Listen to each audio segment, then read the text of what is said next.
ঘরে উপস্থিত কোনো জিনিসই কিন্তু অকেজো নয়। সেটা খালি প্যাকেট হোক বা পুরনো কোনো জিনিস। ঘরে যদি একটা জিনিস সবথেকে বেশি পুরনো হয় সেটা হচ্ছে বালিশের কভার। আমরা ঘরবাড়ি সুন্দর করে সাজানো গোছানোর সাথে কিন্তু আমরা বেডরুমটাকেও সুন্দর মতো গুছিয়ে রাখি।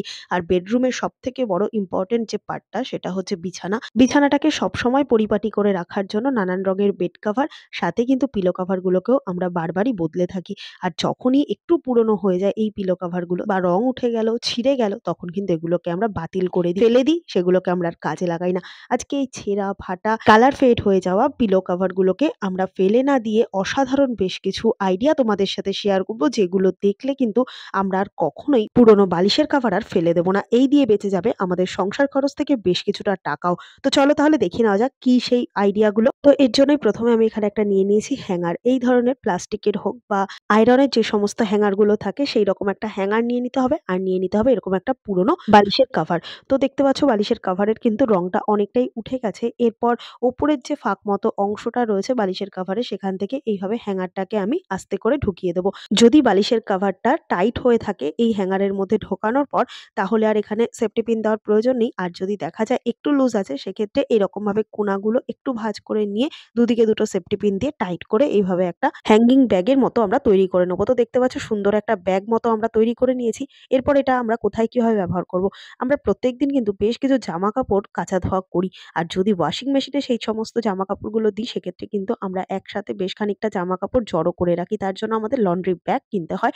না হলে খুব বাজে মতো আমরা ঘরের একটা কোণায় সমস্ত জামাকাপড়গুলো জমাতে থাকি। কিন্তু সেটা দেখতেও একেবারেই ভালো লাগে না। তাই ওয়াশিং মেশিনের কাছাকাছি বা ঘরের কোনো একটা আড়াল জায়গায়, দরজার পিছনে হোক বা কোনো হুকের মধ্যে যদি এইভাবে আমরা হ্যাঙ্গারটাকে টানিয়ে রেখে এই বালিশের কভারের মধ্যে সমস্ত কাচা ধোয়ার যে জামাকাপড়গুলো বেরোবে সেইগুলোকে আমরা এইভাবে সুন্দর মতো রেখে দিতে পারি, তাহলে বাইরে থেকে দেখতে যেরকম বাজে লাগবে না, আর এটা কিন্তু একটা লন্ড্রি ব্যাগের মতোই কাজ হবে। আর পয়সা খরচা না করে যদি ফেলে দেওয়া জিনিস দিয়ে আমরা খুব সুন্দর মতো একটা এরকম হ্যাঙ্গিং ব্যাগ তৈরি করে নিতে পারি, যার মধ্যে আমরা এই জামাকাপড়গুলোকে ভরে রাখলাম, লোকচক্ষুর আড়ালেও হলো, দেখতেও বাজে লাগলো না, তাহলে কিন্তু কাজটা অনেকটাই সুবিধা হবে। তাহলে আইডিয়াটা কেমন লাগলো কমেন্ট করে জানিও। চলে গেলাম পরের টিপসে। তো বন্ধুরা দেখো, এখানে আমি নিয়ে নিয়েছি একটা ব্ল্যাঙ্কেট। আর এই ধরনের ছোট নরম যে ভাঁজ করার পর একদম ছোট্ট হয়ে যাবে এই ধরনের ব্ল্যাঙ্কেট গুলো শীত চলে যাওয়ার সময় আমরা কিন্তু সুন্দর মতো তুলে রাখি। আর এগুলো যদি এমনি রেখে দিই, সেক্ষেত্রে একটা ধুলো ময়লা পড়ার ব্যাপার আছে। তাই এগুলোকে যদি আমরা অন্য কোনো কাপড়ে না মুড়িয়ে রেখে একটা পিলো কভারের মধ্যে ভরে তারপরে রাখতে পারি, তাহলে কিন্তু খুব সুন্দর মতো যেরকম আমরা স্টোর করে রাখতে পারবো, সাথে কোনো রকম ধুলো ময়লাও পড়বে না। তো দেখো, এখানে আমি একটা পুরনো পিলো কভার নিয়েছি। আর এই পিলো কভারটার মধ্যে কিন্তু আমি এই ছোট কম্বলটাকে ঢুকিয়ে রাখছি। তো এইভাবে যদি আমরা ঢুকিয়ে রাখি, তাহলে যেরকম নোংরা হবে না, সুন্দর মতো আমরা রাখতেও পারবো। আর যদি ঘরে বেশি মানুষ আসে, সেক্ষেত্রে কিন্তু অনেকগুলো বালিশের দরকার পড়ে। আর এটাকে কিন্তু অসময়ে আমরা বালিশের মতো ব্যবহার করে নিতে পারবো, বা ট্রাভেলের সময় এদিক ওদিক যাওয়ার সময় কিন্তু এই সুন্দর একটা কম্বল বালিশের কভারের মধ্যে ভরে নিয়ে গেলেও এটাকে আমরা বালিশ হিসেবে ব্যবহার করে নিতে পারবো। এছাড়াও যদি কম্বলটা একটু বড় হয় বা ভাঁজ করার পর একটু মোটা ধরনের হয়, সেক্ষেত্রে কিন্তু আমরা কোলবালিশের কভারের মধ্যেও এই কম্বলটাকে সুন্দর মতো ভরে রাখতে পারবো। যেহেতু কোলবালিশের কভারটা একটু লম্বাটে ধরনের বড় হয়, সেক্ষেত্রে কিন্তু লম্বা করে যদি আমরা কম্বলটা ভাঁজ করি, কোলবালিশের কভারের মধ্যে সুন্দর করে ভরে রাখতে পারবো। তো আশা করছি এই ছোট্ট টিপস গুলো তোমাদের অনেকটাই কাজে দেবে। চলে গেলাম পরের টিপসে। বন্ধুরা, আমাদের প্রত্যেকদিন রান্না করার পর কিন্তু বেশ খানিকটা করে বাসন জমা হয় সিঙ্কে। আর এই সমস্ত বাসনপত্রগুলো মেজে আমরা কি করি, কিচেন স্ল্যাবের ওপর উবুড় করে দিই। কিংবা দেখা যায় যে সাইডে আমরা কোনো ঝুড়ি রেখেছি, সেই ঝুড়ির মধ্যে জলটা ঝরতে দিলাম। কেননা এইভাবেই কিন্তু আমরা সাথে সাথে নিয়ে ক্যাবিনেটের মধ্যে এই বাসনগুলোকে তুলে রাখতে পারবো না। তো এখানে দেখো বেশ কতগুলো বাসন আমি মেজে রেখেছি। আর এগুলোকে উবুড় করার জন্য কিচেন স্ল্যাবটাই কিন্তু বেস্ট একটা অপশন। কিন্তু যখন বাসনগুলো শুকিয়ে যায়, তখন কিচেন স্ল্যাবের মধ্যে কিন্তু একটা জল জল ভাব থেকেই যায়। এগুলোকে মুছতে গেলে এক্সট্রা একটা খাটনি আর সময় আমাদের নষ্ট হয়। তাই যদি আমরা বাসন এগুলোকে উপুড় করে রাখার আগে একটা পুরোনো পিলো কভার এইভাবে স্ল্যাবের ওপর পেতে নিয়ে তারপর ভেজা বাসনগুলো এর ওপর রাখি, তাহলে কিন্তু এই কাপড়টা জলটাকে অ্যাবসর্ব করে নেবে, আর বাসনগুলো অনেক তাড়াতাড়ি শুকনো হয়ে যাবে, আর স্ল্যাবটাও এক্সট্রা করে আমাদের মুছে সময় নষ্ট করতে হবে না। তো আশা করছি এই ছোট্ট টিপসটা অনেকটাই কাজে দেবে। চলে গেলাম পরের টিপসে। তো বন্ধুরা দেখো, এখানে নিয়ে নিয়েছি শাড়ি। আর একটু ভারী ধরনের বা হেভি ওয়েটের ভালো যে কাপড়গুলো হয়, সেগুলোকে আমরা আলমারিতে সুন্দর করে ভাঁজ করে রেখে দেওয়ার জন্য শাড়ি কভার স্টোরেজ যে ব্যাগগুলো হয়, সেগুলো কিন্তু আমরা অনলাইন থেকে কিনে আনি। কেননা সেগুলোর মধ্যে শাড়ি রাখলে শাড়িগুলো ভালো থাকবে। একটার সাথে একটা মিশে যাবে না, সময় মতো আমরা খুঁজে পাবো, বেশি খুঁজতে হবে না। তো তার জন্য কিন্তু একটা খরচা সাপেক্ষ ব্যাপার হয়ে দাঁড়ায়। তাই পুরনো যে ফেলে দেওয়া বালিশের কভারগুলো আছে সেই সমস্ত কভারগুলোর মধ্যে যদি এইভাবে আমরা শাড়িগুলো সুন্দর মতো ছোট করে ভাঁজ করে রেখে দিতে পারি, তাহলে একটা কভারের মধ্যে কিন্তু ২ টো ৩ টে শাড়ি আমরা অনায়াসেই রাখতে পারবো। তারপর সুন্দর মতো ভাঁজ করে যদি আমরা এটাকে আলমারির মধ্যে রেখে দিই, তাহলে যেরকম আমাদের খুঁজতে হবে না আর স্টোরেজ ব্যাগগুলো কেনার প্রয়োজন পড়বে না। তো প্রত্যেকটা শাড়ির জন্য যে আলাদা, আলাদা পেটিকোট ব্লাউজগুলো হয় এর মধ্যে কিন্তু আমরা সুন্দর করে শাড়ির সাথে রেখে দিতে পারবো। তো এইভাবে শাড়ি রাখলে শাড়ি ভালোও থাকবে, শাড়ি নষ্টও হবে না। আর ফ্রি অফ কস্ট এ যদি জিনিসটা আমরা করে নিতে পারি, তাহলে কিন্তু আমাদের জন্য অনেকটাই সুবিধা হবে। আশা করছি টিপসটা কাজে দেবে। চলে গেলাম পরের টিপসে। তো বন্ধুরা দেখো, এখানে আমি নিয়ে নিয়েছি এই ধরনের একটা লম্বা স্টিক। তো তোমাদের কাছে যদি এই ধরনের লম্বা কোনো সরু লাঠি না থাকে, সেক্ষেত্রে তোমরা ঝাঁটার পিছনের দিকে যে প্লাস্টিকের অংশটা থাকে সেটাও নিতে পারো। তো এই ধরনের সরু যেকোনো একটা লাঠি মতো নিয়ে নিলেই হবে, বা রান্নাঘরের যে কাঠের খাতা খুন্তিগুলো হয় সেগুলোতেও হবে। তো কি করতে হবে, এরকমভাবে একটা বড় পিলো কভার নিয়ে নিয়েছি। পাশ বালিশের যে বড় পিলো কভার গুলো হয় এইরকমভাবে ভালো মতো পেঁচিয়ে দেবো। তোমরা মাথার বালিশের কভার দিয়েও করতে পারো। তো এইভাবে ভালো মতো পেঁচিয়ে দিয়ে আমি উপরের দিকের অংশটাকে একটা গার্ডার দিয়ে বা টাইট মতো যাতে আটকে থাকে সেইভাবে আটকে রাখবো। আর উপরের দিকের কাপড়টাকে একটু লুজ মতো রাখতে হবে। উপরের দিকে আর কোনো গার্ডার দেওয়ার প্রয়োজন নেই। তারপর এই লাঠিটা দিয়ে আমরা কোথায়, কিভাবে, কি কাজে ব্যবহার করব। তো দেখো, আমাদের আসবাবপত্রর যে কোনা-কানাচিগুলো হয়, ফ্রিজের কোনা, আলমারির কোনা, এই সমস্ত কোনা-কানাচিগুলোতে কিন্তু প্রচুর পরিমাণে ধুলো, ময়লা, ঝুল পড়ে থাকে, যেগুলো কিনা আমরা ভালো মতো পরিষ্কার করতে পারি না। আর এতটাই সরু জায়গা থাকে যে আমরা কিন্তু হাতও ঢোকাতে পারি না। তাই এরকমভাবে একটা লাঠির মাথায় যদি আমরা পিলো কভার পরিয়ে নিয়ে তারপর আমরা আসবাবপত্রের নিচে কোনা-কানাচির সমস্ত ধুলো ময়লাগুলো ঝেড়ে নিতে পারি, তাহলে বিনা খাটনিতে আর বিনা পরিশ্রমে কিন্তু আমরা চারিদিকের ধুলো ময়লাগুলো ঝেড়ে নিতে পারবো। যার জন্য আমাদের আলাদা করে আর ঝুল ঝাড়া কেনার প্রয়োজন পড়বে না। তো এইভাবেই কিন্তু আমরা পুরনো জিনিস ফেলে না দিয়ে কাজে লাগাতে পারি। টিপসটা কেমন লাগলো কমেন্ট করে জানিও। চলে গেলাম পরের টিপসে। তো বন্ধুরা দেখো, এখানে আমি নিয়ে নিয়েছি মিক্সার গ্রাইন্ডার। আর এই ধরনের যে মিক্সার গ্রাইন্ডার গুলো আমরা বাড়িতে ব্যবহার করি, তখন ব্যবহারের পর দেখা যায় বেশ খানিকটা মসলা যদি এর মধ্যে লেগে থাকে, ঠিকঠাক মতো যদি পরিষ্কার করা না হয়, সেক্ষেত্রে কিন্তু ছোট, ছোট আরশোলার উপদ্রব হয়। তাই এটাকে ঢেকে রাখা খুবই গুরুত্বপূর্ণ। কেননা মসলার এই বাটির মধ্যে যদি কোনো রকমভাবে আরশোলা ঢুকে থাকে, সেক্ষেত্রে কিন্তু আমাদের শরীর খারাপ হওয়ার একটা সম্ভাবনা আছে। কিন্তু এই মিক্সার গ্রাইন্ডারটা এমনই একটা শেপের যে কোনো রকম জিনিসপত্র দিয়ে কিন্তু আমরা এটাকে ঢেকে রাখতে পারবো না। তাই সবথেকে ভালো একটা উপায় হলো এই পুরনো পিলো কভার। পুরনো এরকম বালিশের কাভারকে যদি আমরা এইভাবে প্রথমে উল্টো দিক করে নিয়ে ওপরের দিকের অংশটার মধ্যে এইরকম এক জায়গায় মুড়ে নিয়ে তারপর একটা গার্ডারের সাহায্যে গিঁট দিয়ে নেব। এরপর পিলো কভারটাকে উল্টো করে নিয়ে এই উপর দিকের যে গোল মতো অংশটাকে এরকম গিঁট দিয়ে রেখেছিলাম, সেই জায়গাটা এই মিক্সির বাটির উপরের দিকটায় রেখে তারপর এইভাবে কভারটাকে পরিয়ে দেবো। এতে করে কি হবে, সুন্দর মতো টাইট করে এই পিলো কভারটা মিক্সির সাথে আটকে থাকবে। কোনো রকম এদিক ওদিক ফাঁক থাকবে না। যার জন্য খুব সুন্দর মতো কিন্তু এটা একটা কভার তৈরি হয়ে গেল।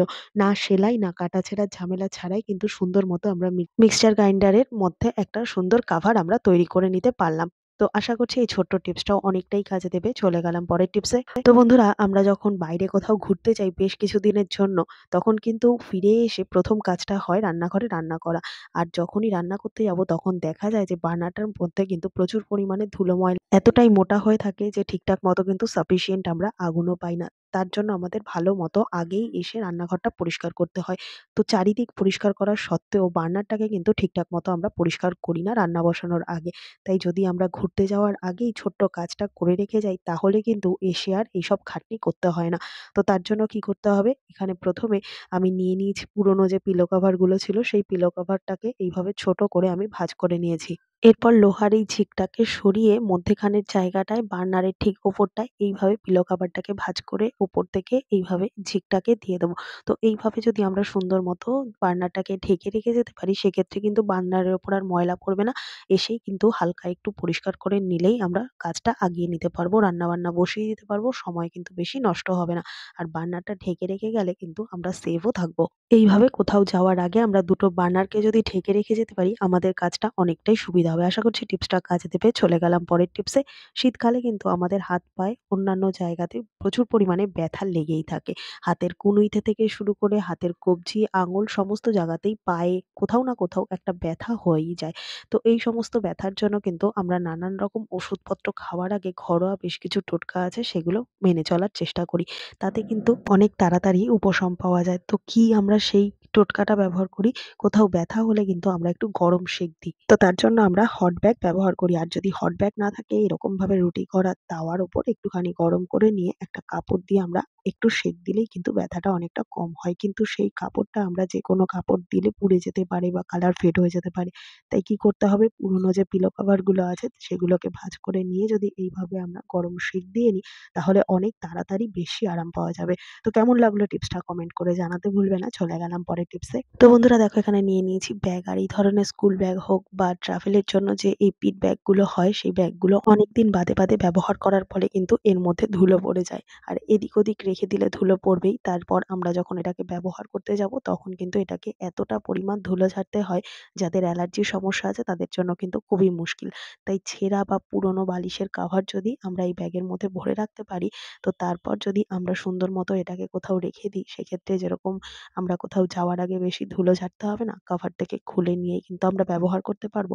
আর সুন্দর মতো কিন্তু ব্যাগটাও থাকবে, ব্যাগটা নষ্টও হবে না, নোংরা হবে না। ব্যাগটার মধ্যে কিন্তু একটা গ্লেজ থাকবে, কালার ফেড হয়ে যাবে না। তো এইভাবে যদি আমরা কাভার পরিয়ে রাখি, খুব সুন্দর মতো কিন্তু জিনিসটা অনেকদিন পর্যন্ত ভালো থাকবে।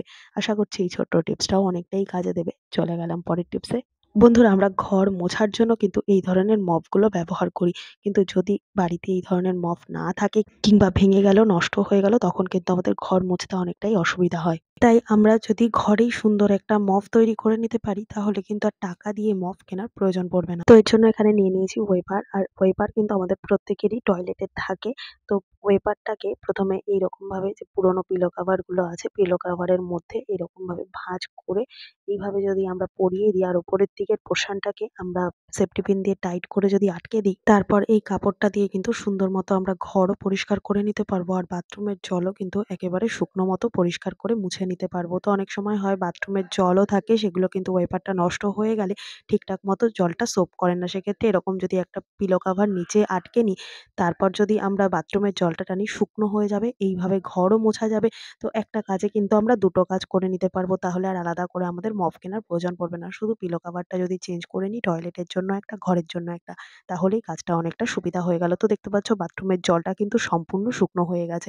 তো আশা করছি এই ছোট্ট টিপসটাও কাজে দেবে। চলে গেলাম পরের টিপসে। তো বন্ধুরা, আমরা যখন চেয়ারগুলো ব্যবহার করি তখন চেয়ারগুলো কিন্তু সম্পূর্ণ দেয়ালের সাথে এইভাবে চেপে রেখেই বসি। আর এইভাবে দীর্ঘদিন দেয়ালের সাথে চেপে থাকতে থাকতে কিন্তু দেয়ালের মধ্যে একটা ঘর্ষণ সৃষ্টি হয়, যার ফলে দেয়ালের কালারটা ফেড হতে শুরু করে। তো দেখতে পাচ্ছ এখানে কিন্তু আমার দেয়ালের কালারগুলো হালকা হালকা উঠতে শুরু করেছে। তাই যদি কোনো পুরোনো পিলো কভার থেকে থাকে, তাহলে পুরোনো পিলো কভারটাকে যদি এইভাবে আমরা চেয়ারের পিঠের দিকের হেলান দেওয়ার অংশটায় যদি এইভাবে পিলো কভারটাকে পরিয়ে দিতে পারি, তারপর যদি আমরা দেয়ালের সাথে পুরো এইভাবে লাগিয়েও রাখি, সেক্ষেত্রে কিন্তু কোনো রকম দেয়ালের কালার ফেড হবে না, আর রঙও উঠে যাবে না, আর দেখতেও কিন্তু ভালো লাগবে। তো আশা করছি এই টিপসটাও কাজে দেবে। চলে গেলাম পরের টিপসে। তো বন্ধুরা দেখো, এখানে নিয়ে নিয়েছি হেলমেট। আর হেলমেট যে আমাদের সবসময়ের জন্য ব্যবহার হয় তা কিন্তু নয়। তাই যখনই ব্যবহার করা হয়ে যাবে, এদিক ওদিক রাখলে কিন্তু হেলমেটের এই ভেতর দিকটায় ধুলো, ময়লা, এমনকি ছোট ছোট পোকামাকড়ও ঢুকে থাকতে পারে। এটা কিনা আমরা পরে মাথায় দিলে আমাদের চুলের সমস্যা হতে পারে, স্কিনের সমস্যা হতে পারে। তাই এটাকে যখনই আমরা রেখে দেবো, ব্যবহার হবে না, তখনই যদি এরকম ভাবে একটা পুরোনো পিলো কভারের মধ্যে আমরা ভরে রাখতে পারি হেলমেটটাকে, তাহলে সুন্দর মতো যেরকম হেলমেটটা থাকবে, কালারও নষ্ট হবে না, আর ধুলো ময়লাও থাকবে না, আর সুন্দর মতো কিন্তু হেলমেটটা ভালো থাকবে। তাহলে দেখতেই সব ফেলে দেওয়া জিনিসগুলোকে কিভাবে আমরা কাজে লাগালাম। আশা করছি আজকের সমস্ত টিপস তোমাদের কাজে দেবে। টিপসগুলো যদি ভালো লেগে থাকে, লাইক, কমেন্ট, শেয়ার করে পাশে থাকবে। আমার এই ভিডিওটা তোমরা কে কোথা থেকে দেখছো কমেন্ট করে জানাতে ভুলবে না। আর আজকে কোন টিপসটা তোমাদের সবথেকে বেশি ভালো লেগেছে সেটাও কমেন্ট করে জানিও। দেখা হবে আবারও অন্য কোনো ভিডিওর সঙ্গে। ধন্যবাদ।